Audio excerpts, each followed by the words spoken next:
So what is happening today in State House is a shame. It's a national shame that State House has become the theater of absurd. It's a center of corruption and money laundering.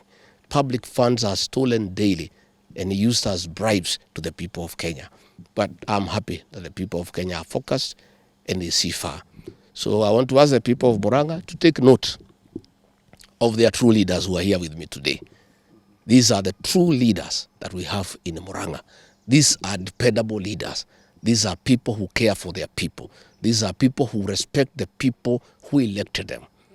In equal measure, I ask the people of Murang'a to take note of the traitors in the State House. Those who are selling the people of Murang'a for little money for their stomachs. And to take note so that 2 years down the line, the people of Murang'a will separate the wheat from the chaff and the chaff from the wheat and do the right thing and elect true leaders who are true representatives of the people and people who can represent them and who cannot sell their birthright because of cheap money. And I want to thank these leaders because they have come to me with a message from the people of Murang'a that they have very clear instructions to disassociate themselves with bribery and corruption at State House. And what you have done, you have demonstrated leadership, that you respect the people who elected you, and you are satisfied with the salary that the people pay you as taxpayers, and you are not willing to sell your people and what they believe in for little money. It is actually very gratifying that MCAs can refuse a bribe of 300,000 to do the right thing. I really want to commend these great leaders from Murang'a, and I ask the people of Murang'a to identify leaders who are selfless and who cannot sell them. The few leaders from Murang'a who are selling the community and the residents are greedy and only thinking about themselves. And I've come to the conclusion that we have a few leaders in this region who, if the price is right, they can even sell their own mother. It's really a shame. You know, today what is happening in State House is pure corruption and bribery. The other day, William Ruto was complaining that members of parliament are asking for bribes. But he is a briber in chief in this country. The other day, he called the people of Kiambu and spent 60 million shillings. A week after, he called the people of Meru, spent another 60 million shillings. Today, he's going to spend 60 million shillings. He's giving people 10,000 each. That is 180 million. When hospitals in Murang'a have no drugs, when people are suffering because SHA is not working, when university students are at home, when students from secondary schools are at home, primary schools are not functioning because there is no money for capitation. All this money has been stolen and diverted for corruption and bribery. And State House has become a scene of crime.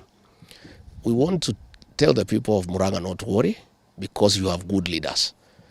And I am very encouraged that even in this difficult situation where William Ruto is using all manner of strategies to confuse people with money that is stolen, there are great leaders from Murang'a who have stood firm and said no. William Ruto does not need to call the people of Murang'a to discuss with them development. I was with him at Kakoigo grounds, and I was a guarantor of William Ruto to the people of the mountain, and we signed an economic charter with the people of Murang'a. 3 years down the line, he has done nothing about it. It is unnecessary to pretend to call the people of Murang'a to discuss with them development. There is nothing he has done in 3 years. There is nothing he'll do in the next 2 years. Therefore, those people who went there, you do what we agreed. There is a saying in our community that you cannot bury an elephant with his tusks. Please take that money and use it when you go back home. And don't just eat that money alone. Share with the people of Murang'a whom you left behind. But don't sell your conscience, don't sell your soul.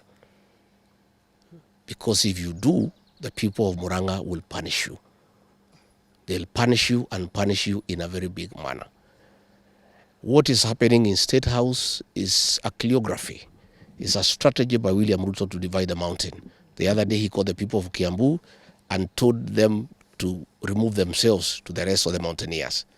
The other day he called the people of Meru and told them to remove themselves from the other mountaineers. Even today, he is cheating the people of Murang'a that they have never led and it's their time to lead. And we know for sure he has prepared a small blue wheelbarrow to confuse the people of Murang'a so that he can cheat them to have a presidential candidate whom he is sponsoring, whom he is spending money on to come and divide the votes in Murang'a. Unfortunately for him, the people of Murang'a are wise people. Many times people have tried to confuse the people of Murang'a, but they have remained forever focused. Yes.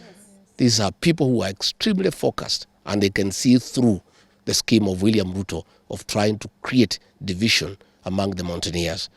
I want to call our people to stay united and to know that our strength is informed by our unity as a people. Let our people stay focused. Let our people not be swayed by small money and by bribes that are taking place in Kenya. That President Ruto does not have to call people to State House in order for him to know what Murang'a needs. We already signed a charter with him, an economic charter with him, to be specific, in Gakoigo grounds in Maragua constituency. And so President Ruto knows the needs of Murang'a people. He doesn't have to call them to State House for him to know what Murang'a needs. And we want to make it very clear to our people that he called people to State House not for any other reason other than bribing him in his desperate move to see whether he can be able to move our people away from His Excellency Rais Gachagua, whom they have embraced and decided is their leader. He's a national leader, but he's first our leader because he comes from our region.